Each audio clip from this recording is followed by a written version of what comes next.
নমস্কার। যারা আজকে ডেকেছেন এআইডিএসওর পক্ষ থেকে, ছাত্র সংহতি তাদের যে মুখপত্র তার পক্ষ থেকে যারা ডেকেছেন আজকের এই রবীন্দ্র জন্মজয়ন্তী অনুষ্ঠান উপলক্ষে রবীন্দ্রনাথের একটি বিশেষ পর্যায় ফ্যাসিবাদ বিরোধী রবীন্দ্রনাথ আলোচনা করার জন্য, সেই জন্য তাদেরকে আমি প্রথমেই অভিনন্দন জানাই। যদিও এই কথা বলার অপেক্ষা রাখে না, যিনি শুরু করেছেন তিনি বলেছেন বর্তমানে এই অবস্থাটি অত্যন্ত উদ্বেগজনক। গোটা বিশ্ব জুড়ে চলছে করোনা আক্রমণের প্রভাব, তার সংকট, লক্ষ লক্ষ মানুষের প্রাণহানি ঘটছে। আমাদের এই রাজ্যে, এ দেশেও প্রাণহানির সংখ্যা এবং আক্রান্তের সংখ্যা দিনের পর দিন বাড়ছে। আবার আরেকটি অদ্ভুত ব্যাপার হচ্ছে, এই আক্রমণের ফলে যে লকডাউন, তার ফলে বহু মানুষের রুজি, তাদের জীবিকা, পরিযায়ী শ্রমিক যারা গিয়েছিলেন বিভিন্ন রাজ্যে তাদের না ফিরতে পারা, আবার শোনা যাচ্ছে তাদেরকে ফিরতে দিতে চাইছে না সেখানকার যারা। তার ফলে বাস্তব অবস্থায় এসে যা দাঁড়িয়েছে, তাদের মৃত্যু ছাড়া প্রায় কিছু নেই। বহু পরিযায়ী শ্রমিক হাঁটতে হাঁটতে রাস্তায় হারিয়ে গেছেন, তাদের জীবন চলে গিয়েছে। রাজস্থানের মেয়েটি পৌঁছতে পারেনি বাড়ি, এই হচ্ছে বাস্তব অবস্থা। আমাদেরকে অপেক্ষা করে থাকতে হয়েছে, আরও অনেক মৃত্যু চোখের সামনে হয়তো দেখতে হবে। হাহাকার চতুর্দিকে। আজকেরই আনন্দবাজার পত্রিকায় একটি পোস্ট এডিটোরিয়াল লেখায় রবীন্দ্রনাথের একটি উক্তিকে তুলে ধরা হয়েছে। আমি আপনাদের সামনে প্রথমেই সেইটি বলতে চাই। তিনি বলেছিলেন, মহামারীকে দেখে, মহামারীতে যখন অসংখ্য মানুষের মৃত্যু ঘটছে, হাহাকার, তখন সরকারের ভূমিকা দেখে তার মনে হয়েছিল যে সরকার আমাদের জন্য নয়। আজও আমাদের বিশ্বব্যাপী আর আমাদের দেশকে দেখে, রাজ্যকে দেখে বলতে হবে, যা কিছু প্রয়োজন মানুষের, তা আজ আর আমরা সরকারের থেকে পাবো এ আশা করা যাবে না। সরকার আমাদের নয়। এই প্রসঙ্গটা বলতে গিয়ে রবীন্দ্রনাথের সেই কথাই মনে পড়ে। যাদের জীবন যাচ্ছে তারা কারা? যারা নগরে প্রান্তরে কাজ করে। প্রাণ যাচ্ছে কাদের?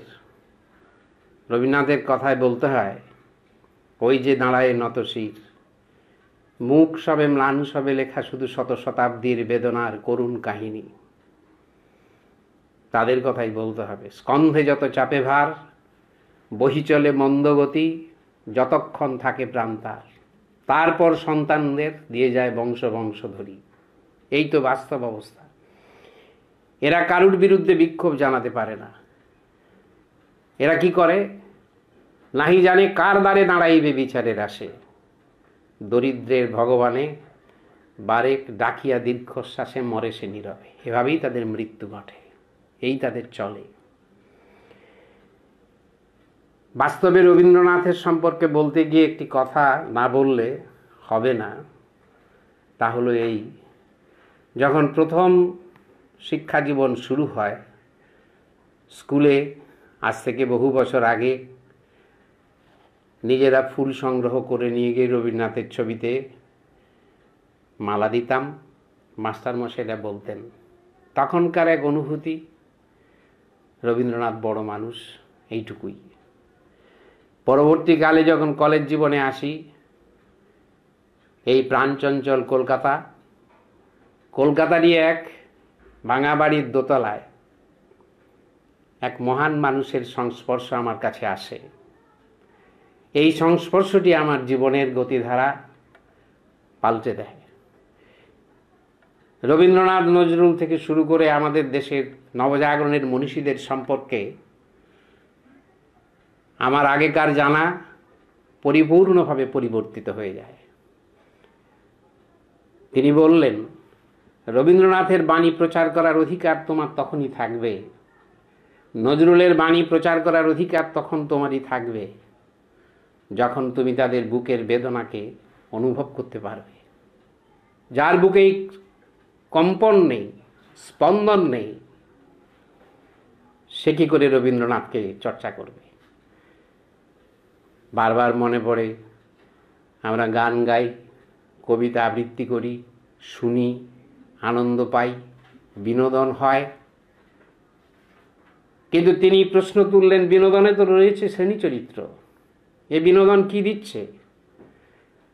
রবীন্দ্রনাথের বেদনাকে ভিত্তি করে মানব সমাজের জন্য কিছু ক্রিয়াশীল ভূমিকা কি আমাদের মধ্যে তৈরি করেছে? যদি তা তৈরি করতে না পারে, যে সমাজের ব্যথা বেদনা আমাকে প্রতি মুহূর্তেই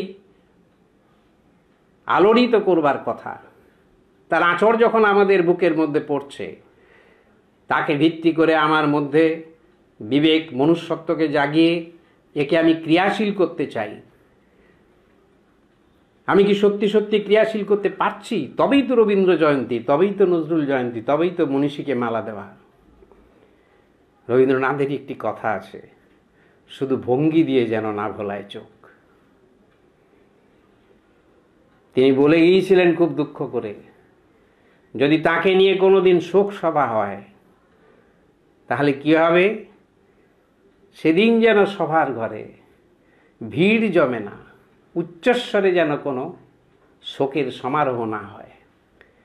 তাই আমি আপনাদের যারা উদ্যোক্তা তাদেরকে অভিনন্দন জানিয়ে বলবো, তারা নিশ্চয়ই এই দৃষ্টিভঙ্গিতে, যে দৃষ্টিভঙ্গি আমি আমার জীবনে এ যুগের অন্যতম শ্রেষ্ঠ মার্ক্সবাদী চিন্তানায়ক মহান নেতা শিবদাস ঘোষের কাছ থেকে পেয়েছি, নূতন করে এই মনীষীকে দেখতে শিখেছি, নূতন করে এই জয়ন্তীগুলোর তাৎপর্য বুঝেছি।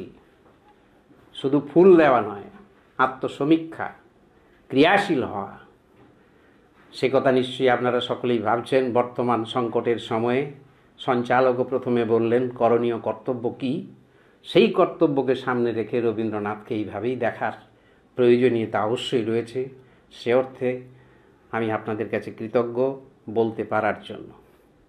আমি যেটুকু বলবো তা কমরেড শিবদাস ঘোষের শিক্ষার ভিত্তিতে আমি যেটুকু বুঝতে পেরেছি, আমার উপলব্ধির স্তর যেমন, তাকে ভিত্তি করেই কয়েকটি কথা এই প্রসঙ্গে বলবো।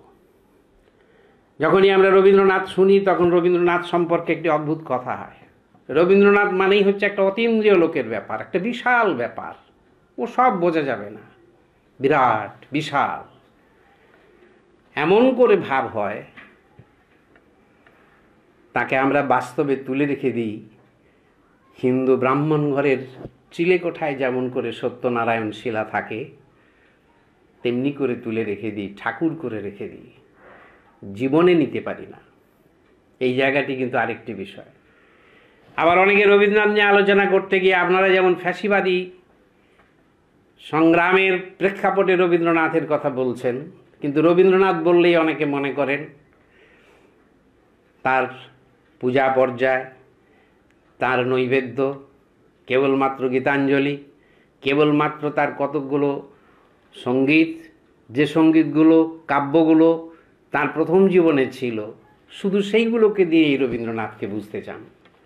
কিন্তু রবীন্দ্রনাথের জীবনের যে পর্বান্তর, রবীন্দ্রনাথ ধীরে ধীরে তার সমস্ত কিছুকে অতিক্রম করতে করতে যৌবনে, প্রৌঢ়ত্বে, বার্ধক্যে, জীবনের অন্তিম লগ্নে এসে যে উপলব্ধিতে এসেছেন, তার যে ক্রমাগত পর্বান্তর এবং উত্তরণ ঘটেছে, তা নিয়ে রবীন্দ্রনাথকে না বুঝতে পারলে হবে না। আপনারা এই উত্তরণের প্রশ্নটিকে যথাযথ গুরুত্ব দিতে পেরেছেন বলে আপনাদের আবারও অভিনন্দন জানাই।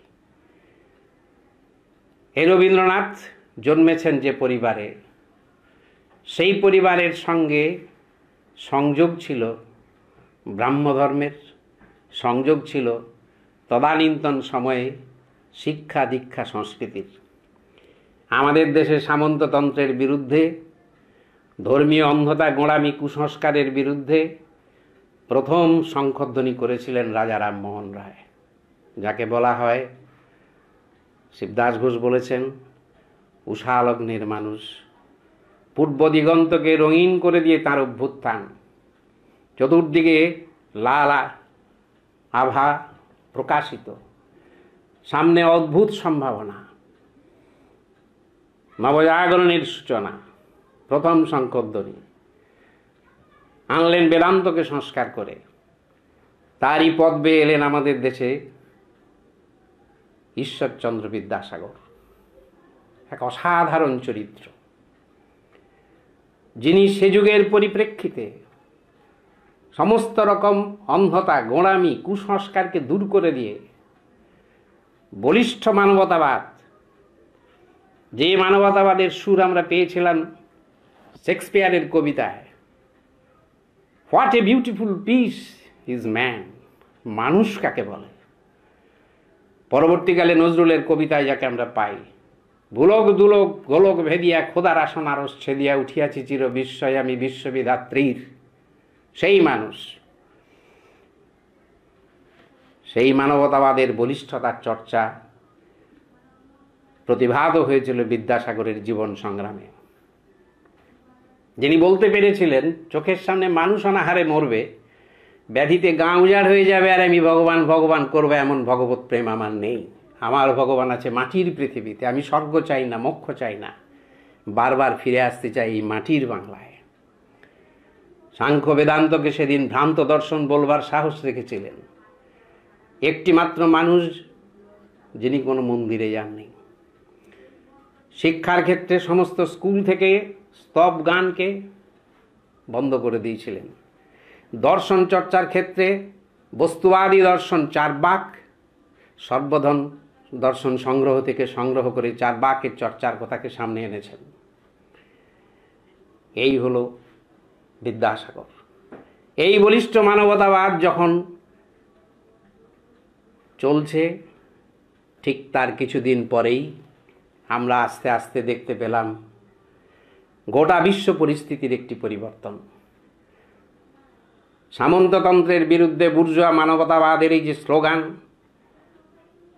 তার প্রথম যুগ অবিস্মরণীয়ভাবে যে একটা অদ্ভুত সভ্যতার নূতন দিগন্তকে খুলে দিয়েছিল, যাকে মহান এঙ্গেলস বলেছিলেন পূর্ববর্তী সকল বিপ্লবের চেয়ে মহৎ বিপ্লব, যে বিপ্লব তৈরি করেছিল বিভিন্ন জায়েন্টকে, জায়েন্ট ইন মেনি ফিল্ডস। তার সেই বলিষ্ঠ মানবতাবাদের ধারা, যেটা বিদ্যাসাগরের মধ্যে আমরা দেখেছিলাম, সেটি আস্তে আস্তে স্তিমিত হয়ে যেতে থাকলো। কারণ সেই পুঁজিবাদ ক্ষমতাশীল হওয়ার পরেই তারা শোষণের দ্বারা মানুষের সমস্ত অধিকারকে নষ্ট করে দিল। পুঁজিবাদ, যারা অর্থনীতি জানেন তারা জানেন, পুঁজিবাদ বিকশিত হতে হতে সাম্রাজ্যবাদের স্তরে উপনীত হলো। এই অবস্থায় তার বলিষ্ঠ দিক, তার বলিষ্ঠতা গেল ধর্মের সাথে, ঐতিহ্যবাদের সাথে আপোষ করতে থাকলো। এই সময়ে বিদ্যাসাগরের ঠিক পরবর্তীকালে এলেন বঙ্কিমচন্দ্র। বয়সে সামান্য ছোট, কিন্তু বিদ্যাসাগরের বলিষ্ঠ ধারা থেকে বিচ্যুত। বিদ্যাসাগর বললেন, বিধবা বিবাহ দেওয়ার আমার জীবনের প্রধান কাজ। বঙ্কিমচন্দ্র বললেন, শুনিয়াছি কলিকাতায় এক পণ্ডিত আসিয়াছে, তিনি নাকি বিধবাদের বিবাহ দিতেছেন, তিনি যদি পণ্ডিত তবে মূর্খকে। সেই ঋষি বঙ্কিমের কথা। এই সময়ে আমাদের দেশে অভ্যুত্থান হলো সমস্ত রকমের সংস্কারের বিরুদ্ধে, কুসংস্কারের বিরুদ্ধে। একদল মানুষ খ্রিস্ট ধর্মকে গ্রহণ করলো। এই খ্রিস্ট ধর্মকে গ্রহণ করে তারা একটা উগ্রতার পরিবেশ সৃষ্টি করল। অন্ধতা, গোলামি, কুসংস্কারের বিরুদ্ধে লড়াই যখন চলছে, মনে রাখতে হবে ঠিক সেই সময়ে বণিকি পুঁজি আমাদের দেশে ধীরে ধীরে শিল্প পুঁজির রূপ পেতে চলেছে। শিল্প পুঁজি যতখানি রূপ পেতে চলেছে, তাকে ভিত্তি করে নবজাগরণ ক্রমাগত প্রসারিত হচ্ছে এবং যাত্রাভিমান তৈরি হলো। সেই যাত্রাভিমান বলল, কেন আমাদের দেশে কি কিছু নেই? আমরা কেন খ্রিস্ট ধর্মকে গ্রহণ করব?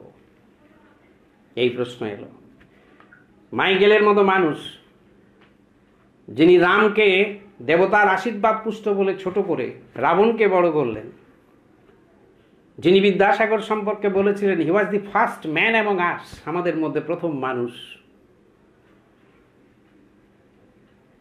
তাদের সম্পর্কেও এসে গেল ম্লেচ্ছ। আমাদের দেশের মধ্যেই মানসিকতা এসে গেল, আমাদের দেশে কি কিছু নেই? যাত্রাভিমান তৈরি হতে থাকলো। তার থেকে মানুষের দৃষ্টি চলে গেল পেছনের দিকে, মুনি ঋষি তপবন।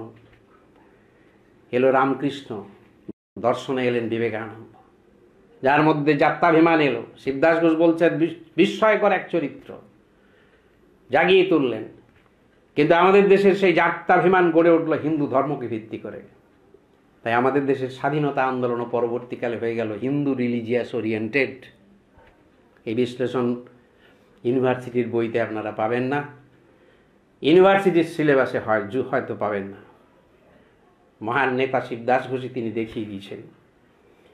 তাই আমাদের দেশে নবজাগরণের এই দুটি ধারা, একটা বলিষ্ঠ মানবতাবাদের ধারা, তারই সাথে মানবতাবাদ, কিন্তু তার সাথে মিশে গেল ঐতিহ্যবাদ।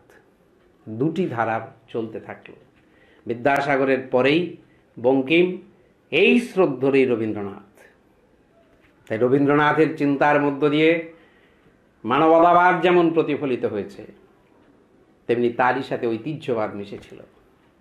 ঠাকুর বাড়ির যে চর্চা ছিল সেই যুগে, তাকে ভিত্তি করে রবীন্দ্রনাথের একটা ব্যক্তিত্বের কাঠামো ছিল। ধর্মীয় অন্ধতার বিরুদ্ধে একটা লড়াই ছিল। এই লড়াইকে ভিত্তি করে রবীন্দ্রনাথ এসেছেন। স্বভাবতই রবীন্দ্রনাথ তার আত্মজীবনীতে বলছেন, কংগ্রেস প্রতিষ্ঠার দ্বিতীয় বর্ষ 1986-85 প্রতিষ্ঠিত, এক বছর পরে তিনি গান গাইছেন, স্বদেশী গান। যদিও তাকে বলতেন যে উত্তেজনার আগুন পোয়াতাম। ঋষি বঙ্কিমচন্দ্রের গানের উপর সুর দিতেন। এই চলছে। এই রবীন্দ্রনাথ ধীরে ধীরে যত নিজের চিন্তাকে এগিয়ে নিয়ে চলেছেন, দেবেন্দ্রনাথ তাকে যখন জমিদারির দায়িত্ব দিলেন, আদি ব্রাহ্ম সমাজের সম্পাদক করে দিলেন, যে দেবেন্দ্রনাথ ব্রাহ্ম ধর্মে বিশ্বাস করলেও কিছু কিছু হিন্দু সংস্কারকে যুক্ত করেছিলেন, এই সময় রবীন্দ্রনাথের মধ্যে অদ্ভুত এক দ্বন্দ্ব কাজ করে। তিনি যখন জমিদারিতে কাজ করেছেন, তখন একদল বলেছে, আমাকে অনেকে জমিদার মনে করে, কিন্তু চাষিদের অসহায়তা দেখলে আমার সত্যি বুক কেঁপে যায়। আমি কিন্তু তাদের জন্য কিছু করতে চাই। এই দ্বন্দ্বের মাঝখান দিয়ে আসছেন রবীন্দ্রনাথ। এই সময় এলো বঙ্গভঙ্গ বিরোধী আন্দোলন। এই বঙ্গভঙ্গ বিরোধী আন্দোলন কিন্তু আর একটা নূতন পর্বে রবীন্দ্রনাথকে এগিয়ে নিয়ে গেলেন। বঙ্গভঙ্গ বিরোধী আন্দোলনের যে সঙ্গীত তৈরি করলেন, এজরা পাউন্ড বলছেন, একটা জাতিকে শুধু গানের দ্বারা দাঁড় করিয়ে দিলেন। এইখানে রবীন্দ্রনাথ তার সমস্ত কাব্য, চিন্তা, সাহিত্য, সংস্কৃতি, যাকে নিয়ে রবীন্দ্রনাথকে এত বড় করে আমরা দেখি, সেই রবীন্দ্রনাথ কিন্তু সামাজিক আন্দোলনের মধ্যে যুক্ত হয়ে বঙ্গভঙ্গ বিরোধী আন্দোলনে ভূমিকা পালন করলেন। সে ভূমিকা আমরা সবাই জানি। সেই বাংলার মাটি, বাংলার বায়ু, বাংলার জল গান, সেই রাখিবন্ধন উৎসব, প্রবল বেগ, যে বঙ্গভঙ্গ বিরোধী আন্দোলন শেষ পর্যন্ত বিজয়ী হলো। বঙ্গভঙ্গ বিরোধী আন্দোলনকে একটা নূতন তেজে নিয়ে গেলেন। গোখেল যার জন্য বলেছিলেন, এই বঙ্গভঙ্গ বিরোধী আন্দোলন শুধু বাংলার নবজাগরণ নয়, গোটা ভারতবর্ষকে জাগিয়ে দিয়েছিল। কিন্তু এই বঙ্গভঙ্গ বিরোধী আন্দোলনের মধ্যেও রবীন্দ্রনাথ কিছু জিনিসকে প্রত্যক্ষ করলেন। এই যে প্রত্যক্ষ করলেন, তার মধ্যে ছিল যারা আন্দোলন করছেন সেই ব্রাহ্মণ সন্তান, তার বাড়িতে যখন মুসলমান গিয়েছে, তাকে দাওয়ার নিচুতে নামিয়ে বলছে জল দিচ্ছে, জল। প্রশ্ন জাগল, তিনি নিতে পারলেন না। বঙ্গভঙ্গ আন্দোলনের একটা পর্যায় থেকে তিনি নিজেকে গুটিয়ে নিলেন। আচার্য প্রফুল্লচন্দ্র রায় দুঃখ করে বললেন, তিনি গান গাইছেন, সুর তুলছেন, কিন্তু বিপুল কর্মভার বইতে পারছেন না। এ নিয়ে অনেক কথা আছে। কিন্তু রবীন্দ্রনাথ সরে এসেছিলেন যে কারণে, সে কারণের মধ্যে একটা সত্য ছিল, তাহলে আমাদের দেশের নবজাগরণের মধ্যে রিলিজিয়াস ওরিয়েন্টেশন থাকার ফলে তাই হিন্দুদের হয়ে গিয়েছিল, মুসলমান সমাজের সমস্ত মানুষ তাতে যোগ দিতে পারেনি। তার সঙ্গে জাতিভেদ প্রথাও যুক্ত ছিল। এই পর্বে ঘটে ক্ষুদিরামের আত্মবলিদান। গোটা দেশকে আলোড়িত করল, কিন্তু রবীন্দ্রনাথ বিপ্লব পন্থাকে সমর্থন করতে পারেননি। ক্ষুদিরামের এই আত্মবলিদান সমর্থন করতে পারেন। আমাদের দেশে অনেকেই, যেমন দিলীপ রায়, তিনি বলেছিলেন যে ক্ষুদিরাম তো বোম মেরেছেন। আমাদের দেশে অনেকেই বলেন, এখন কিছু আমাদের পত্রিকার কলমচি আছেন, তারাও বলেন ক্ষুদিরামকে আবেগপ্রবণ করে দিয়ে বোম মারানো হয়েছিল। সুভাষ বোস বলছেন, দেখো দিলীপ, এরা যে বোম মেরেছিল তন্দ্রালু ভারতের ঘুম ভাঙানোর জন্য, সেদিন তা না হলে সুপ্ত জাতির ঘুম ভাঙত না। তাই ছোটবেলা থেকে নেতাজি তার ঘরে ক্ষুদিরামের ছবি রাখতেন। কিন্তু এই বিপ্লব পন্থাকে রবীন্দ্রনাথ মেনে নিতে পারেননি। আবার এই কথা বললে তার সাথে বলতে হবে বিপ্লবীদের আত্মত্যাগকে তিনি চিরকালই শ্রদ্ধা করেছেন। সবসময় বলেছেন তারা কংগ্রেসের দরখাস্ত বিছানো পথ দিয়ে যায় নাই, তারা এসেছিল আগুন জ্বালাতে, দ্বীপ জ্বালাতে, কিন্তু পুড়ল নিজেরা। আইন তাদের যত মুশিলেপন করুক না কেন, তাদের আত্মত্যাগকে কেউ ছোট করতে পারবে না। এই রবীন্দ্রনাথ আমার দ্বন্দ্বের মধ্যে। এই রবীন্দ্রনাথের ধীরে ধীরে পরিবর্তন, সামাজিক আন্দোলন থেকে শুরু করে পর্বান্তর ঘটার জায়গায় রবীন্দ্রনাথ আসছেন। জালিয়ানওয়ালাবাগের হত্যাকাণ্ড, ফ্যাসিবাদের বিরুদ্ধে সংগ্রামটা তার একসাথে গড়ে ওঠেনি, একদিনে গড়ে ওঠেনি। যে রবীন্দ্রনাথ ছোটবেলায় কাব্য সাহিত্য সঙ্গীতের মধ্য দিয়ে নিজের জীবনকে গড়ে তোলার চেষ্টা করেছেন, তার সাথে স্বদেশী মেলা করতে করতে ক্রমাগত এগিয়েছেন, বঙ্গভঙ্গ বিরোধী আন্দোলনে অংশগ্রহণ করেছেন, তারপর আবার একটু সরে এসেছেন, আবার জালিয়ানওয়ালাবাগের হত্যাকাণ্ড, সে হত্যাকাণ্ডে যখন চাইছেন সকলে মিলে প্রতিবাদ করুক, কেউ এগিয়ে এলো না, নানানজন নানান কারণে, বা এগিয়ে আসতে কেউ পারল না। বলছেন আমার বুকের পাঁজর পুড়ে যাচ্ছে, প্রমথ চৌধুরীকে বলছেন, সহ্য করতে পারছি না, ঘুমোতে পারছেন না, ছটফট করছেন। আর সঙ্গে এখনকার বুদ্ধিজীবীদের যখন মেলাই, তাদের নিশ্ছিদ্র নিরাপত্তা সুলভ নিশ্চিন্ত জীবনের সঙ্গে তাদের বাড়িতেও, আমার বাড়িতেও রবীন্দ্রনাথের ছবি কিন্তু কতটুকু মূল্য দিলাম। তিনি নাইটহুড ত্যাগ করলেন। শরৎচন্দ্র সেই সময় অমলহোমকে একটি চিঠি লিখেছিলেন, বলেছিলেন নাইটহুড যখন নিয়েছিলেন রবীন্দ্রনাথ, তখন দাস সাহেব, চিত্তরঞ্জন দাস, খুব কেঁদেছিলেন, মন চাইছে তাকে একবার দেখাই।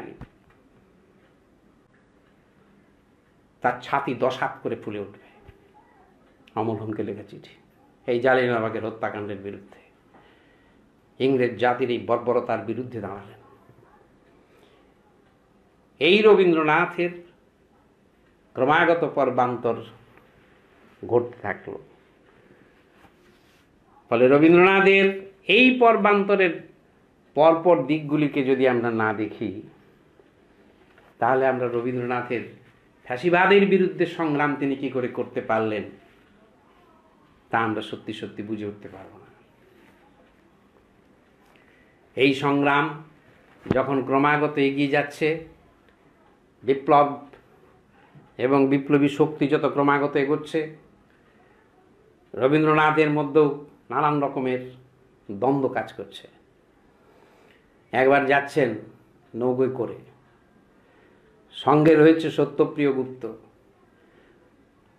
বলছে আমাদের হয়ে আপনি কিছু বলুন। রবীন্দ্রনাথ বলছেন না, আমি তোমাদের বিপ্লবের পথে নেই। বিপ্লবের পথ মানে সংকীর্ণতা। তারপরে খানিকটা উদাস দৃষ্টিতে সমুদ্রের জলের ঢেউ, নদীর জলের ঢেউ দেখছেন, বলছেন তবে শোন, এ বাংলার চরিত্র আলাদা। এ বাংলা হলো বিপ্লব প্রসবিনী, বিপ্লব প্রসব করে যাচ্ছে কত বিপ্লবী সন্তান। তবু মনে হয় কি জানিস, তোদের সশস্ত্র সংগ্রামের মধ্যে যেন কোথায় একটু সংকীর্ণতা লুকিয়ে আছে। এ দ্বন্দ্ব রবীন্দ্রনাথের জীবনে ছিল। এদের ত্যাগের মহিমাকে তিনি বড় করে দেখেছেন, কিন্তু পথকে কখনো নিতে পারেননি। এমনকি যখন রাশিয়ায় গিয়েছিলেন সেখানেও আলোচনা হচ্ছে, সেখানে ওই প্রশ্ন উঠেছিল, পেত্রভ যার উত্তর দিয়েছিলেন, পরবর্তীকালে কথা এলে বলবো। এই রবীন্দ্রনাথ আলোচনা করতে গিয়ে আমি আপনাদের সামনে একটা কথা বলি। রবীন্দ্রনাথ নিজে তার এক বন্ধুকে বলছেন, দেশের সমাজের মধ্যে, রাজনীতির মধ্যে আমি থাকবো না, এ কথা আমি ভাবতে পারি না। তখনই আমি যেখানে যত অন্যায় হয় তার বিরুদ্ধে প্রতিবাদ না করে আমি পারি না। কিন্তু আবার কিছুদিন পরেই মনে হয় পলিটিক্স আমার জন্য নয়, আমি তখন আবার ফিরে আসি। বলছেন, আমার এই দ্বন্দ্বে বুক দীর্ণ বিদীর্ণ হয়ে যাচ্ছে। এই দ্বন্দ্ব রবীন্দ্রনাথের যদি আমরা না বুঝতে পারি কোত্থেকে এসেছিল। শিবদাস ঘোষ এই জায়গাটিতেই দেখিয়ে বলেছেন, মার্ক্সবাদী চিন্তার ভিত্তিতে দেখিয়েছেন যে দ্বন্দ্ব কিসের। এ দ্বন্দ্ব হল রবীন্দ্রনাথ বলিষ্ঠ মানবতাবাদের পরিপূর্ণ রূপকে, পরিপূর্ণ দর্শনকে গ্রহণ করেননি। মানবতাবাদের সাথে ঐতিহ্যবাদের সংমিশ্রণের ফলে, যেটি তিনি বলেছেন, রবীন্দ্রনাথের মধ্যে a peculiar fusion between humanism and spiritualism. তাই রবীন্দ্রনাথের মানবতাবাদী রবীন্দ্রনাথকে আমরা একরকম দেখি, আবার যখন স্পিরিচুয়াল বিষয়গুলো তার কাছে চলে আসে, বিশেষ করে ঐতিহ্যবাদ এবং উপনিষদ সম্পর্কে তার চিন্তা, তিনি নিজে বলেছেন তার পিতা দেবেন্দ্রনাথ তাকে একটি ধর্মগ্রন্থ দিয়েছিলেন, দেওয়ার দিন ছিল 7ই পৌষ। তিনি সারা জীবন এই 7ই পৌষকে পালন করতেন এবং এইটিকে গ্রহণ করে চলতেন। উপনিষদের এই কথাকে তিনি কোথায় বাদ দিতে পারেননি। এই ছিল তার মধ্যে আভ্যন্তরীণ দ্বন্দ্ব। এই দ্বন্দ্বকে কেন্দ্র করে তার জীবন আবর্তিত হয়েছে বলে আমরা অনেক সময় অনেক রকম কথা শুনি। নারী স্বাধীনতার প্রশ্নের তিনি লিখেছেন, নারীকে আপন ভাগ্য জয় করিবারে কেন নাহি দিবে অধিকারে বিধাতা। আবার বলেছেন, ঘরের মধ্যেই নারীর আসল জায়গা, পুরুষ এবং নারী সমান হতে পারে না। রমাবাইয়ের সাথে আলোচনায় তাকে লেখা চিঠিপত্রে বারবারই কথা তিনি বলেছেন। এ দিয়ে মাঝে মাঝে আমাদের মনে হয় যেন রবীন্দ্রনাথের মধ্যে এই দ্বৈত সত্তা কি করে এলো। যেমন তিনি বলেছেন, তপবনে কোনো শিক্ষা আছে, তপবনের শিক্ষা আমি মানি নে। তপবন বলে কোনো কিছু আছে আমি বিশ্বাস করি না। এমনকি বলেছেন, আমাদের দেশে এমন ঋষি আছে যাদের কাছে এসে হাত জোড়ো করে সমুদ্র পর্বত সব ভিক্ষে চাইছে, এসব যারা বিশ্বাস করে করুক, তাদের লেখাপড়া শেখার কোনো দরকার নেই। সেই রবীন্দ্রনাথই আবার বলেছেন, তপবনের মধ্যেই জেগে উঠেছে সত্যিকারের শিক্ষা। অদ্ভুত পরিবর্তন, অদ্ভুত ধরনের কথা। ওই একজন বলেন, কেউ বলেছেন মরণ রে তুহু মম শ্যাম সমান, আবার বলেছেন মরিতে চাহি না আমি এ সুন্দর ভুবনে। প্রেক্ষিত আলাদা, কিন্তু এরকম নানান জিনিস পরপর পাওয়া যাবে। আবার কিন্তু স্বাধীনতা আন্দোলনের পরিপ্রেক্ষিতকে যুক্ত করে তার একটি প্রশ্ন আসে, তা হলো তিনি ন্যাশনালিজম, জাতীয়তাবাদের বিরোধিতা করেন, মনে করেন তা সংকীর্ণ। ফ্যাসিবাদের বিরুদ্ধে তার সংগ্রামের ক্ষেত্রে কথাটিকে আমাদের বুঝতে হবে। তিনি মনে করতেন জাতীয়তাবাদ একটা সংকীর্ণ মন। তিনি বলতেন বিশ্ব মানবতাবাদ, কিন্তু বিশ্ব মানবতাবাদ গড়ে উঠবে কি করে? সুভাষচন্দ্র বলছেন, যতদিন পৃথিবীতে একটি জাতীয় অন্যের অধীন থাকবে ততদিন পর্যন্তই মানবতাবাদ গড়ে উঠতে পারে না। সত্যিই তো তাই। সমস্ত দেশ যদি মুক্ত স্বাধীন না হয়, শোষণ থেকে মুক্ত না হয়, তাহলে বিশ্ব মানবতাবাদ গড়ে উঠতে পারে না। এই বিশ্ব মানবতাবাদ গড়ে ওঠার শত্রু কে? পুঁজিবাদ। যে পুঁজিবাদ প্রথম যুগে জাতীয়তাবাদের জয়গান গেয়েছিল, পুঁজিবাদের প্রথম যুগে জাতীয়তাবাদের যে প্রগতিশীল চরিত্র ছিল, মার্ক্সবাদের ভিত্তিতে এটাকে বুঝতে হবে। সেই পুঁজিবাদ যখন ধীরে ধীরে ব্যাংকের ক্যাপিটাল, ইন্ডাস্ট্রিয়াল ক্যাপিটালের মার্জারের মধ্য দিয়ে গড়ে তুলেছে লগ্নি পুঁজি, যে লগ্নি পুঁজি এক্সপোর্ট অফ ক্যাপিটালের দ্বারা অপরের উপর গিয়ে থাবা বসাচ্ছে, অপরের স্বাধীনতাকে বিঘ্নিত করছে, যতদিন পর্যন্ত সেই পুঁজিবাদের অবসান না হবে ততদিন পর্যন্ত বিশ্ব মানবতা গড়ে উঠবে না। তাই বিশ্ব মানবতা গড়ে ওঠার জন্য প্রয়োজন প্রত্যেকটি দেশকে শোষণ থেকে মুক্ত করার সংগ্রাম, পুঁজিবাদের বিরুদ্ধে সংগ্রাম। সেই পথেই একদিন সত্যিকারের বিশ্ব মানবতাবাদ গড়ে উঠবে। রবীন্দ্রনাথ মার্ক্সবাদী ছিলেন না, স্বভাবতই তিনি জাতীয়তাবাদ আর উগ্র জাতীয়তাবাদের মধ্যেই পার্থক্য নিরূপণের ক্ষেত্রে অনেক শ্রদ্ধার সঙ্গেই বলতে হচ্ছে, তার মতো মানুষ সেই জায়গায় তার সীমাবদ্ধতা চোখে পড়ে। কিন্তু আবার যখন দেখেছেন ইটালি যখন আবিসিনিয়াকে আক্রমণ করেছে, কবিতা লিখেছেন। বাদ দেবেন কি করে? বোধহয় 1935 সাল। তখন তার কলম চলেছে, লিখেছেন আফ্রিকা। যে আফ্রিকা কবিতা একটা মানে রবীন্দ্র কবিতার মধ্যে রয়েছে, সেখানে ওই যখন বলছেন আফ্রিকার সম্পর্কে ডেসক্রিপশন দিচ্ছেন, হায় ছায়াবৃতা, কালো ঘোমটার নিচে অপরিচিত ছিল তোমার মানব রূপ, উপেক্ষার আবিল দৃষ্টিতে এলো ওরা লোহার হাত কড়ি নিয়ে। কারা? সাম্রাজ্যবাদীরা। এলো ওরা লোহার হাত কড়ি নিয়ে। ওরা কি করলো? ওরা এসে এখানকার সমস্ত কিছুকে দখল করলো। কি হলো? লোহার হাত কড়ি নিয়ে এসে এমন করলো অত্যাচার, রক্তে অশ্রুতে কাদাপিণ্ড হয়ে গেল। সেই আফ্রিকার কবিতা আক্রমণের বিরুদ্ধে, এই সাম্রাজ্যবাদের বিরুদ্ধে তার ভূমিকা।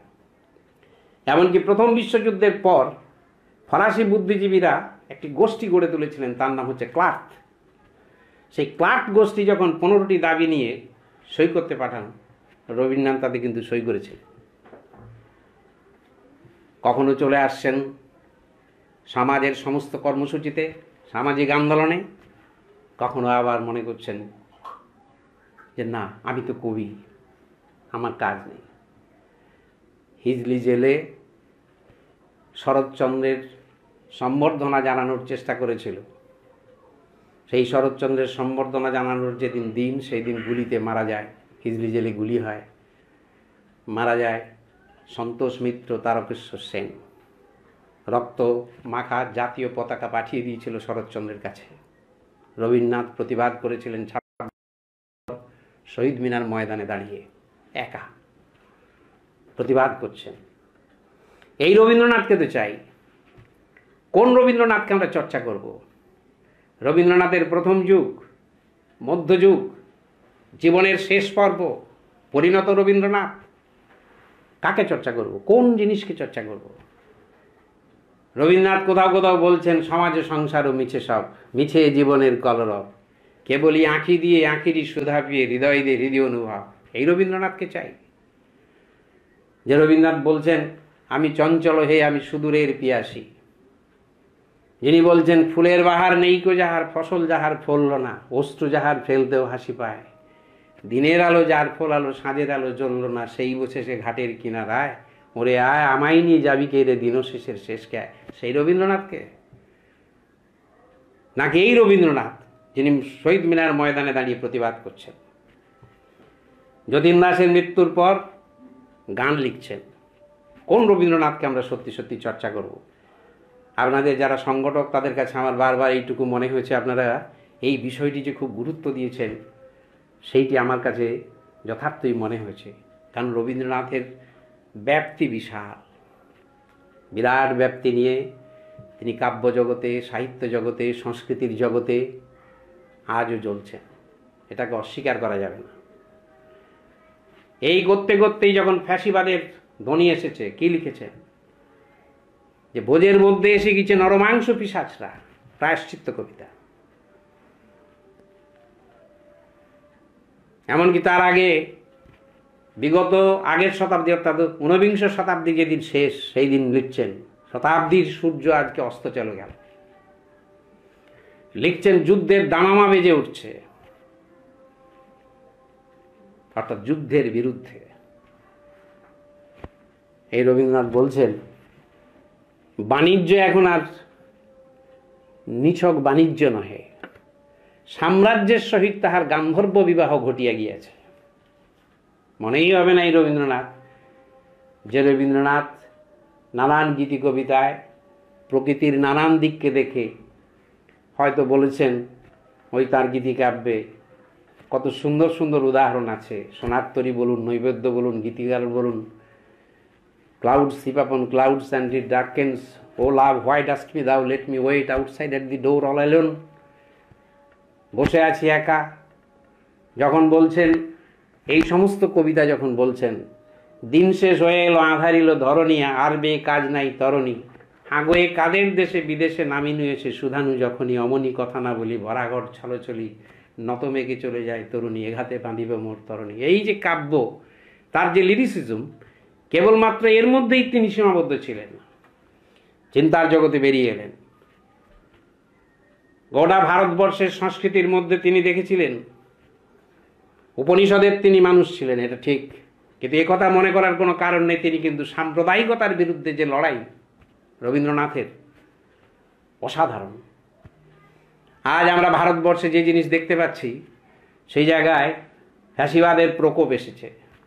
কেন এসেছে আমি পরে বলছি, কিন্তু এই ফ্যাসিবাদের মধ্যে রয়েছে ধর্মান্ধতা, ফ্যাসিবাদের মধ্যে রয়েছে কি, হিন্দু মুসলমানের বিভেদ সৃষ্টি করা উগ্রতা। রবীন্দ্রনাথ বলছেন, ভারতবর্ষে শুধু হিন্দু চিত্তকে স্বীকার করিলে চলিবে না, হিন্দু মুসলমানের মিলিত সংস্কৃতিতে বিচিত্র রাগ রাগিনী গড়ে উঠেছে। বলেছেন, মহিষের কাটা মুন্ড নিয়ে তুমি নৃত্য করছো, অথচ গরু হত্যা হলেই তোমরা নরহত্যা করছো, কি চলতে পারে? এই রবীন্দ্রনাথ বলেছেন, আমার জাজিম তোলা জমিদারি, মুসলমান প্রজাদের জন্য জাজিম তোলা। সেদিনই বুঝেছিলাম, এই নাকি যদি মেলাতে না পারি তাহলে হবে না। প্রসঙ্গক্রমে বলি, অনেকেই হয়তো জানেন না, লিমহার্স্টের দলিলে আছে যে মহাত্মা গান্ধী ভারতবর্ষের স্বাধীনতা আন্দোলনকে একটা অন্য স্রোতে নিয়ে গেলেন, আপোষমুখী ধারায় নিয়ে চলে গেলেন, যারই শক্তি বেশি ছিল। লিমহার্স্টের দলিল বলছে, গান্ধীজিকে রবীন্দ্রনাথ জিজ্ঞেস করছেন, বলুন তো মহাত্মাজি, যতদিন এই ইংরেজ আছে ততদিন আপনি না হয় হিন্দু মুসলমানকে মেলালেন, কিন্তু যেদিন চলে যাবে মেলাবেন কি করে? গান্ধীজি চুপ করেছিলেন। তারপরে রবীন্দ্রনাথ গান্ধীজিকে বলেছিলেন, আপনি নিজের মনকে প্রশ্ন করুন, আপনার মন থেকে কি মুসলমান বিদ্বেষ চলে গিয়েছে? প্রসঙ্গক্রমে আরেকটি কথা বলে যাই, কংগ্রেসের যখন মিটিং হতো, সাধারণ সভা হতো, সমাবেশ, গান্ধীজি বক্তা থাকলে মুসলমানদের সমাবেশ বেশি হতো না। কংগ্রেসের নেতা আসফার উদ্দিন চৌধুরী বলছেন, অথচ নেতাজি যদি মিটিংয়ে যান সেখানে মুসলমানরা আসেন। রবীন্দ্রনাথের কথার সাথে মিলটা দেখুন। গান্ধীজিও বড় মানুষ, কিন্তু চিন্তার ক্ষেত্রে ছিল বলেই, আবার এও বলি, গান্ধীজি রামমোহনের মতো মানুষকে ইংরেজি শিক্ষায় গিয়েছিলেন বলে কেবলমাত্র বলেছিলেন যে তিনি বামন ছিলেন, পিগমি। রবীন্দ্রনাথ প্রবল বিরোধিতা করে বলেছিলেন, যে কারণে মহাত্মাজি রামমোহনের মতো মানুষকে বলেছেন পিগমি, ঠিক সেই কারণেই আমি তাকে মহত্তম আধুনিক ব্যক্তি বলে মনে করি। এই রবীন্দ্রনাথ যখন নানান দিক থেকে সামাজিক প্রশ্ন এবং সমাজের মধ্যে এরকম ধরনের গিয়েছেন, তার জীবনে নানান ধরনের ঘাত প্রতিঘাতের মধ্য দিয়ে আসছেন, আস্তে আস্তে তিনি গিয়েছেন ইটালিতে গিয়ে কিছু দেখে ইটালির ফ্যাসিবাদকে তিনি সমর্থন করে ফেলেন। তাদের নিয়ম কানুন আপাত দৃষ্টিতে কিছু শৃঙ্খলা দেখে তিনি ভুল বোঝেন। এই ভুল যখন তিনি বুঝলেন, ভুল বোঝার সঙ্গে সঙ্গে রোমারোলা তাকে এসে ধরলেন, বললেন, আপনি কি করছেন? কত বড় মানুষ, তিনি তার ভুল স্বীকার করলেন, বলেন, হ্যাঁ আমি ভুল করেছি। কোন ইটালি? যে ইটালিতে ফ্যাসিবাদ গড়ে উঠেছে। প্রথম বিশ্বযুদ্ধের পরে ইতালির সংবাদপত্র বলছে প্রবল সংকট, তাকে ভিত্তি করে শ্রমিকরা আন্দোলন করছে, শ্রমিকরা প্রায় বিপ্লব করে ফেলতে পারে, বিক্ষোভ এমন। সেই সময় জেনারেল কনফেডারেশন অফ লেবার তারা তা করলো না বলে বিপ্লব হলো না, ফ্যাসিবাদের অভ্যুত্থান ঘটল। নেতাজি সুভাষচন্দ্র বসু বলছেন 1922 সালে ইটালি সমাজতন্ত্রের জন্য প্রস্তুত ছিল, দরকার ছিল একজন লেনিন নেতা, সেই লেনিন ছিল না, তাই ইটালি চলে গেল সমাজতন্ত্রের পরিবর্তে ফ্যাসিবাদের দিকে। প্রথমে ভুল বুঝলেও পরে তার বিরুদ্ধে বিরোধিতা করেছেন। এই রবীন্দ্রনাথ ভুল স্বীকার করেছেন। ব্যক্তি জীবনের মূল্যবোধও কিন্তু হয়তো ফ্যাসিবাদের এই আলোচনার মধ্যে মনে হবে, তবু বলে যাই, অপূর্ব মূল্যবোধের পরিচয় দিয়েছেন। বঙ্গভঙ্গ বিরোধী আন্দোলনে যখন তিনি আন্দোলনে যাচ্ছেন, একদিন মিটিং হচ্ছে, মিটিং শেষ করে রামেন্দ্র সুন্দর ত্রিবেদী বেরুচ্ছেন, জুতো পরতে পরতে জিজ্ঞেস করেছেন, আপনার মেয়ে অসুস্থ ছিল, কেমন আছে? রবীন্দ্রনাথ বলছেন, সে আজই মারা গেছে। আমরা যখন নানান রকমের কাজ করি, ব্যক্তিগত ব্যথা আমাদের কেমন করে আটকে দেয়, দায়িত্ববোধকে সামনে আনে না। শিবদাস ঘোষের চিন্তায় আমরা পেয়েছিলাম, যত বড় শোকই হোক কর্তব্য থেকে বিচ্যুত করা যায় না। তিনি একবার বলেছিলেন, চোখে জল পড়বে কিন্তু আমি আমার দায়িত্ব পালন করে যাব। রবীন্দ্রনাথের মধ্যে সেইটি দেখলাম। শুধু তাই নয়, তার যখন পুত্র মারা যায়, আচার্য জগদীশচন্দ্র বসু সমবেদনা জানিয়ে একটি চিঠি লিখেছিলেন।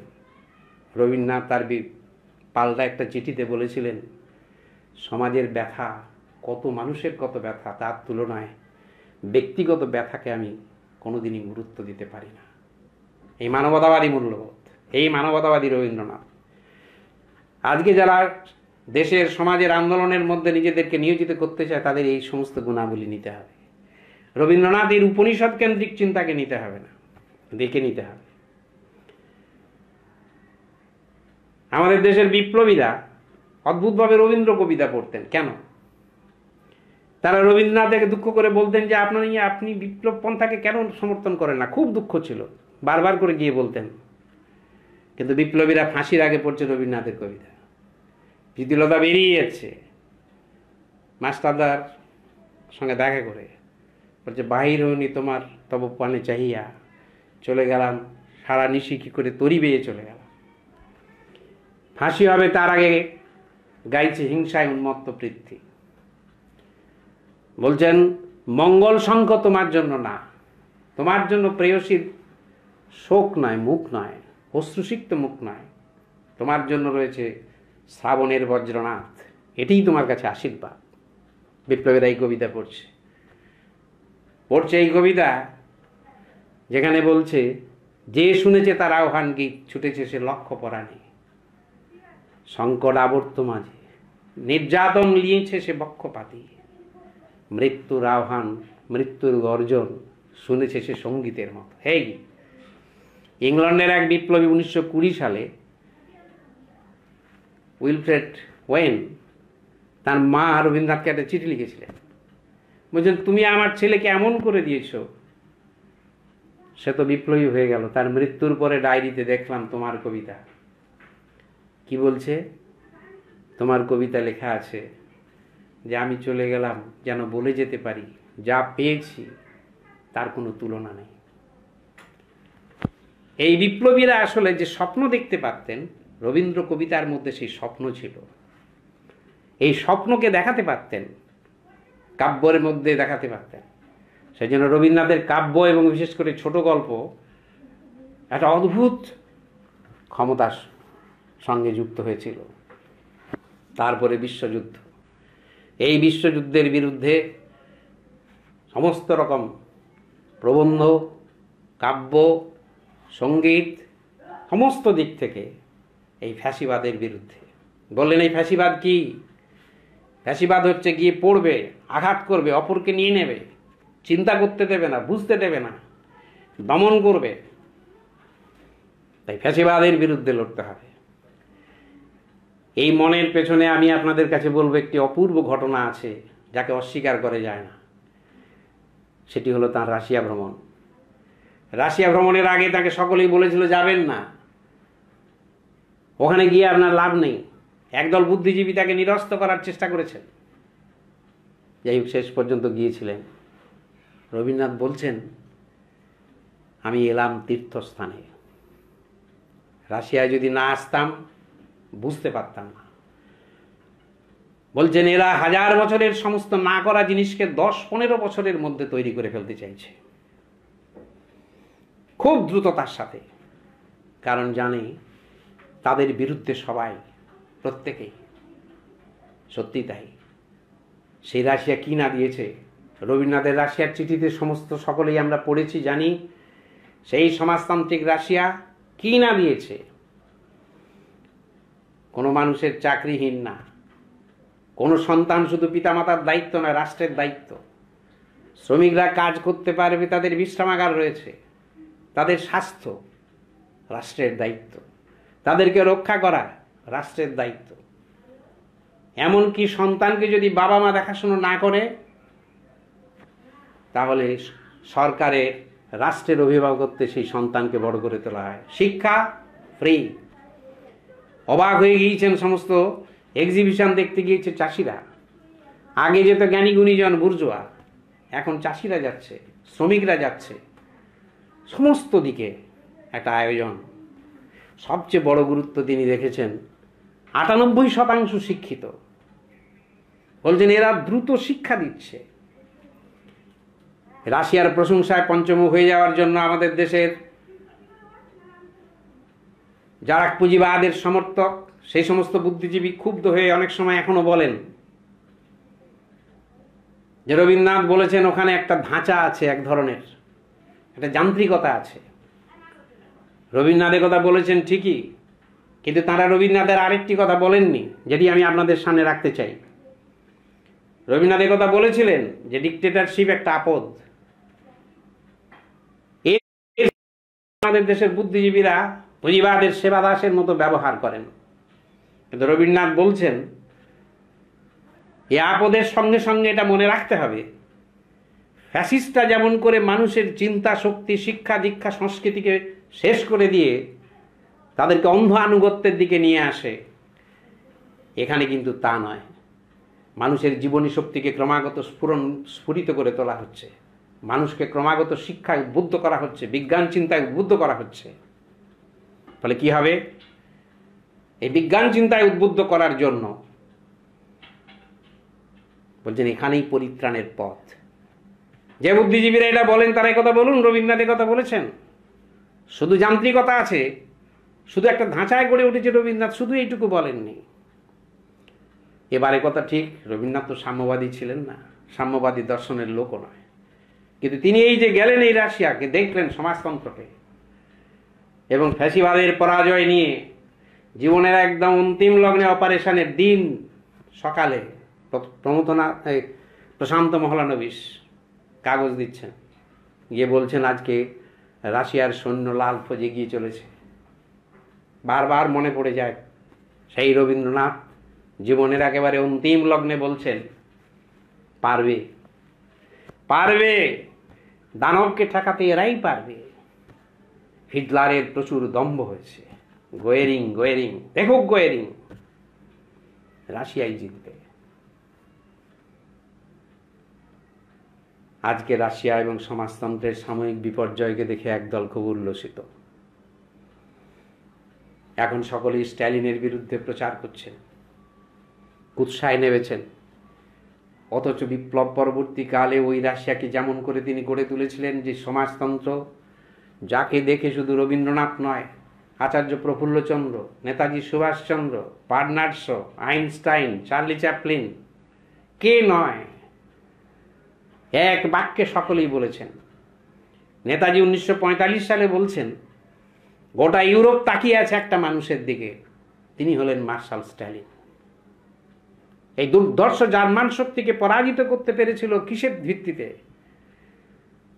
স্ট্যালিন কি কেবলমাত্র রাশিয়ার ফৌজকে নিয়ে গিয়েছেন, নাকি একটা অসাধারণ চরিত্র, মার্ক্সবাদ লেনিনবাদকে ভিত্তি করে যে চরিত্র গড়ে উঠেছিল, যার ভিত্তি করে গোটা সমাজতন্ত্র গড়ে উঠেছে, যার প্রতি সকলেই শ্রদ্ধাশীল ছিল।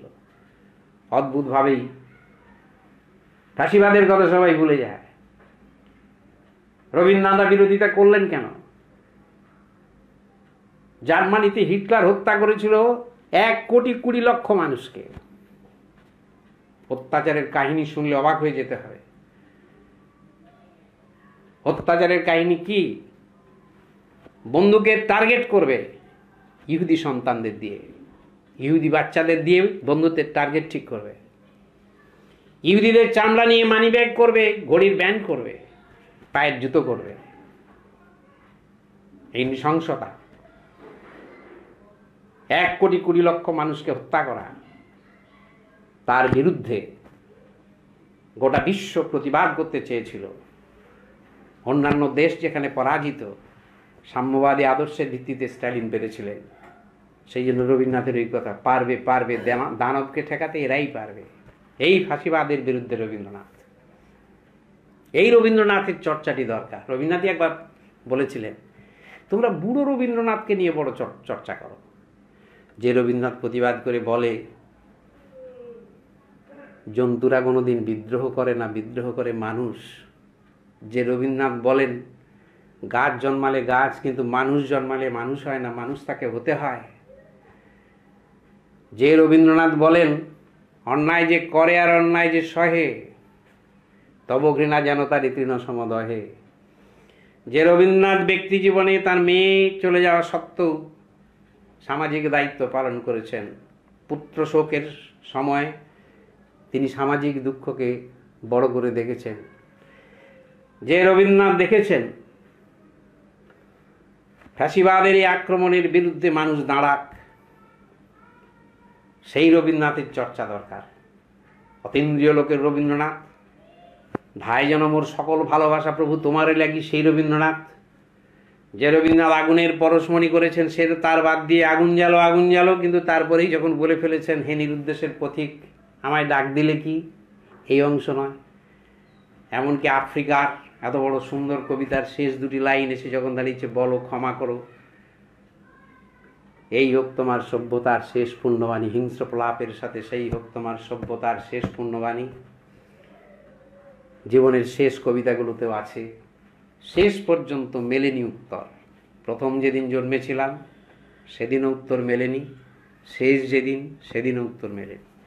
অনেকে রবীন্দ্রনাথকে চিরন্তন কবি বলেন। রবীন্দ্রনাথ চিরন্তনতায় বিশ্বাস করতেন, এটা ঠিক। লিখেছেন আমার কবিতা কি হবে না, আমার কবিতা 100 বছর পরে পড়া হবে, এটা তার ছিল। আলস্যে কৌতুকে কেউ পড়বে 100 বছর পরে তাঁর কবিতা। আবার সেই রবীন্দ্রনাথ বলেছেন যে নদী হারায় স্রোত বহিতে না পারে, সহস্র শৈবাল দাম বাঁধে আসি তারে। সেই রবীন্দ্রনাথ বলছেন দেখো কোনো একটা আজকের যাহা ভালো করলো যদি হয়ে যায় কালো, তাকে দূর করো, তার জন্য শোক করো না, দূর করো, তাকে বাদ দাও, তাকে বাদ দিতে হবে। সেই রবীন্দ্রনাথকে চাই। আবার এই রবীন্দ্রনাথের মহত্ব এইখানে, তিনি নিজের এই জিনিসটিকে স্বীকার করেছিলেন। বিশেষ করে সকলেই জানেন তার ঐকতান কবিতায়, যেখানে বলছেন যে মানুষকে নিয়ে আমি করতে পারিনি, বিপুলায় পৃথিবীর কতটুকু জানি। করতে গিয়ে বলেছেন প্রকৃতিকে দেখেছি, সবই দেখেছি, কিন্তু মাঝে মাঝে গেছি আমি ও পাড়ার প্রাঙ্গণের ধারে, ভিতরে প্রবেশ করি সে সাধ্য ছিল না একেবারে। জীবনে জীবন যোগ করা না হলে কৃত্রিম পণ্যে ব্যর্থ হয় গানের পসরা। বলছেন তাই আমি মেনে নিই সে নিন্দার কথা, আমার সুরের অপূর্ণতা, আমার কবিতা জানি আমি, গেলেও বিচিত্র পথে হয় নাই সে সর্বত্রগামী। কত বড় মানুষ, এই মূল্যবোধ, মানবতাবাদী মূল্যবোধ। বলছেন কিষানের জীবনের শরিক যে জন, কর্মেও কথায় সত্য আত্মীয়তা করেছে অর্জন, সে আছে মাটির কাছাকাছি, সে কবির বাণী লাগি কান পেতে আছি। আবার এও বলেছেন সাহিত্যের আনন্দের ভোজে নিজে যা পারিনি দিতে, নিত্য আমি থাকি তারই খোঁজে, কিন্তু সত্যমূল্য না দিয়েই সাহিত্যের খ্যাতি করা চুরি ভালো নয়, ভালো নয়, নকল সে শৌখিন মজদুরি। এইখানেই হচ্ছে তার সত্যিকারের মহত্ব, যার জন্য ধর্ম বিশ্বাস করা সত্ত্বেও তার কবিতাগুলো কি এসেছে, বিসর্জন, দেবতার দাস, কি কবিতা। যখন বিসর্জন কবিতা আসছে, শেষ মুহূর্তে তার সন্তানকে গঙ্গায় ফেলে দিচ্ছেন, ফেলে দিয়ে বলছেন, চোখ মেলে বলছেন সন্তান নেই, বলছেন দিবিনে ফিরায়। পাশে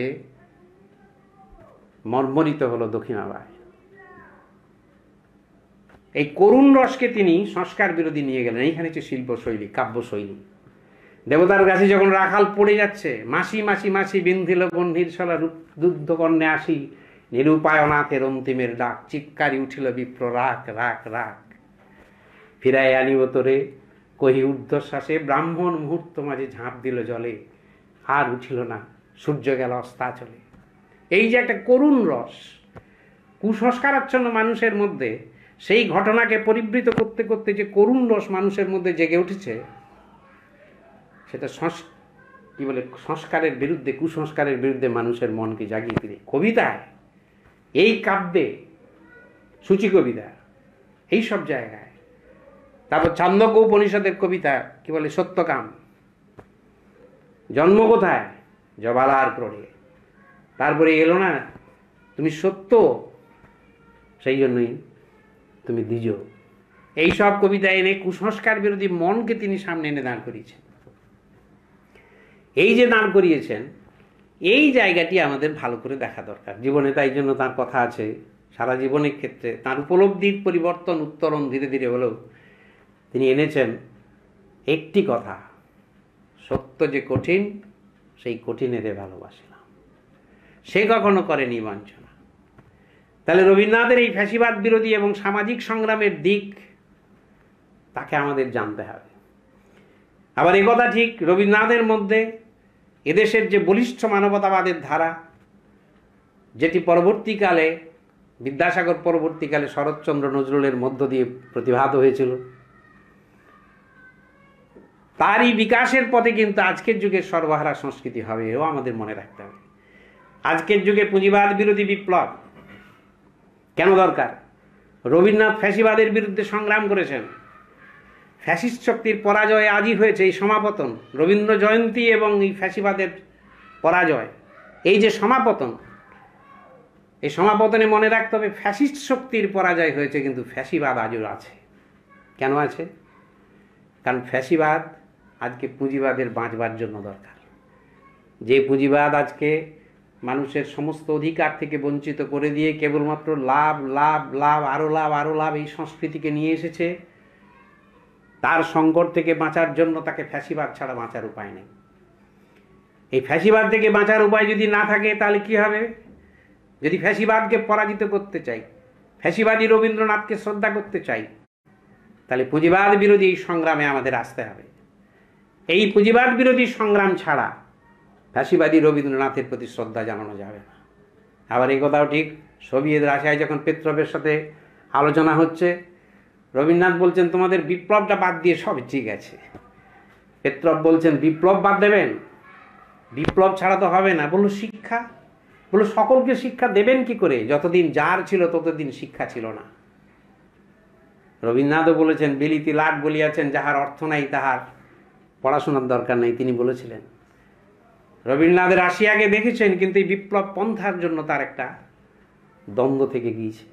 তাই ফ্যাসিবাদী রবীন্দ্রনাথ, ফ্যাসিবাদের বিরুদ্ধে সংগ্রামরত রবীন্দ্রনাথ, ফ্যাসিবাদের বিরুদ্ধে সংগ্রাম, সেই রবীন্দ্রনাথকে যদি বুঝতে হয় আজকে পুঁজিবাদ বিরোধী যে বিপ্লব আজকে প্রতীক্ষিত, যার জন্য সকলে প্রহর গুনছে, নূতন সমাজ চায়, এ না করে শুধু যদি রবীন্দ্র স্তুতি করি তিনি বিরাট তিনি বিরাট, তার কথাগুলি শুধু আমরা মুখস্থ করে বলতে থাকি, শিবদাস ঘোষ বলছেন স্তুতি কোনোদিন সংস্কৃতি না। কারণ রবীন্দ্রনাথ যত বড়, তিনি যা বলতেন, আমি যখন বলি আমি তত বড় নয়, ফলে তার কথায় যে কাজ হতো আমার কথায় তা হতে পারে না। এরই সাথে যুক্ত হচ্ছে যুগও পাল্টে গিয়েছে, নূতন সমাজ এসেছে, নূতন সমাজে নূতন আদর্শ চাই, সেই আদর্শের জন্য চাই রবীন্দ্রনাথের এই মানবতাবাদী দৃষ্টিভঙ্গি, তার চরিত্রের এই উদারতা, এমনকি ঐতিহ্যবাদ এবং উপনিষদের চিন্তা থাকা সত্ত্বেও অসাধারণ কতকগুলি গুণ। যেমন তিনিই বুঝতে পেরেছিলেন সাহিত্যে, উপন্যাসে শরৎচন্দ্রের ভূমিকা। তিনি নিজেই বলেছিলেন শ্রেষ্ঠ উপন্যাসিক কিন্তু শরৎচন্দ্র। আমি আপনাদের কাছে বলবো ইউনিভার্সিটির সিলেবাসে শরৎচন্দ্র মাইনাস, বা থাকলেও তার সে যোগ্যতা নেই, তাকে সে জায়গায় তারা রাখেন না। অথচ এই রবীন্দ্রনাথ বলছেন শরৎ, আমি বঙ্গ সমাজকে দেখেছি জানালায় উঁকি মেরে, তুমি দেখেছো অন্দরমহলে ঢুকে। তোমার মধ্যে রয়েছে সুপরিচয়ের রস, তুমি তা খাটাইতেও জানো। তুমিই শ্রেষ্ঠ উপন্যাসিক। শিবদাস ঘোষ বলতেন, কাব্যে রবীন্দ্রনাথ ছিলেন কবি সম্রাট। বলে গিয়েছিলেন, আগামী দিনে যত সাহিত্যিক আসবে সকলেই তোমাকে অনুকরণ করবে। রবীন্দ্রনাথের কথা আমি বলছি।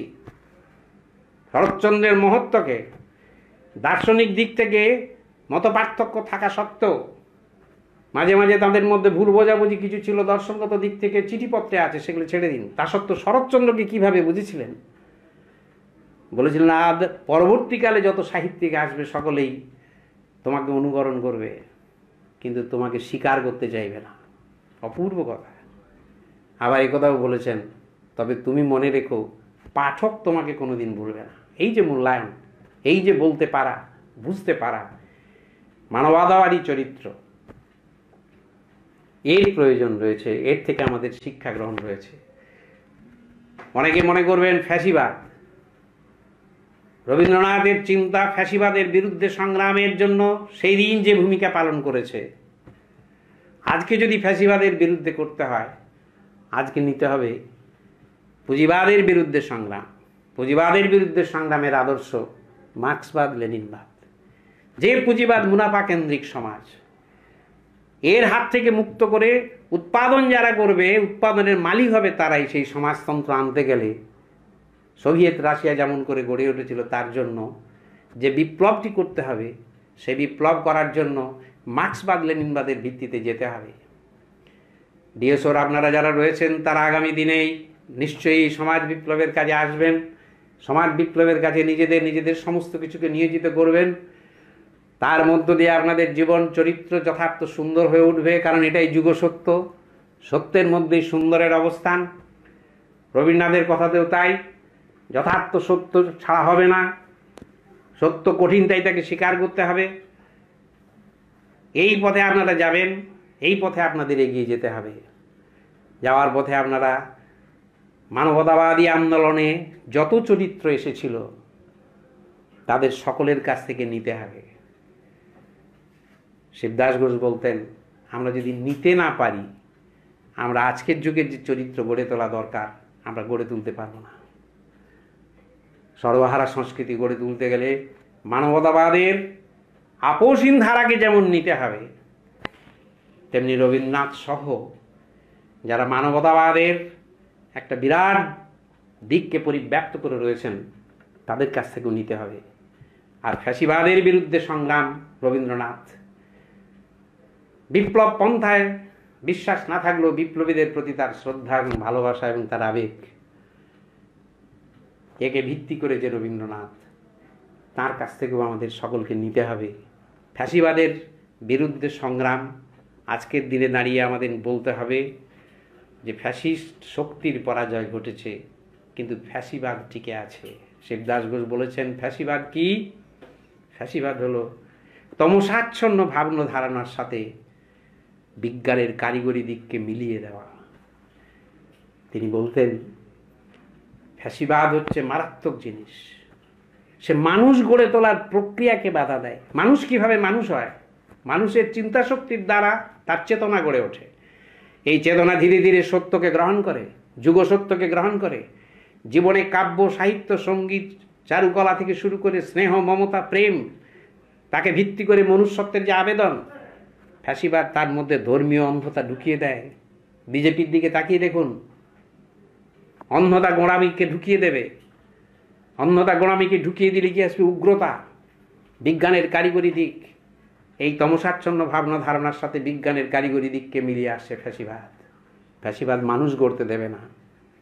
আমরা মানুষ হতে চাই, আমরা নূতন সংস্কৃতি চাই, আমরা এই পুঁজিবাদী সমাজকে পরিবর্তন করতে চাই। তবেই ফ্যাসিবাদের বিরুদ্ধে রবীন্দ্রনাথের সংগ্রাম পারবে। দানবকে ঠেকাতে এরাই পারবে। আজকে গোটা বিশ্বে দানবরা বিভিন্ন দেশে, সাম্রাজ্যবাদী পুঁজিবাদী দেশে রয়েছে। তাকে ঠেকানোর জন্য আজকে আমাদের সকলকেই নামতে হবে, এই আদর্শ গ্রহণ করতে হবে, এই শিক্ষা নিতে হবে। রবীন্দ্রনাথের জীবনের পর্বান্তরকে বুঝে তার মধ্যে যে দিকটি মানবতাবাদের গুণাবলীকে প্রতিফলিত করেছে তার কাছ থেকে আমাদের সকলকেই শিখতে হবে। এইটুকুই আমি আপনাদের সামনে বলে আপনাদের সকলকে ধন্যবাদ জানিয়ে, আপনারা শুনছেন রবীন্দ্রনাথের জীবন নিয়ে বিস্তৃত আলোচনা করা, আসলে এত নানা রবীন্দ্রনাথের মেলা, সেখানে যাওয়া খুব মুশকিল। আমি শুধু শিবদাস ঘোষের চিন্তার ভিত্তিতে যতটুকু আমার উপলব্ধি সেটুকু আপনাদের সামনে রাখলাম। ধন্যবাদ।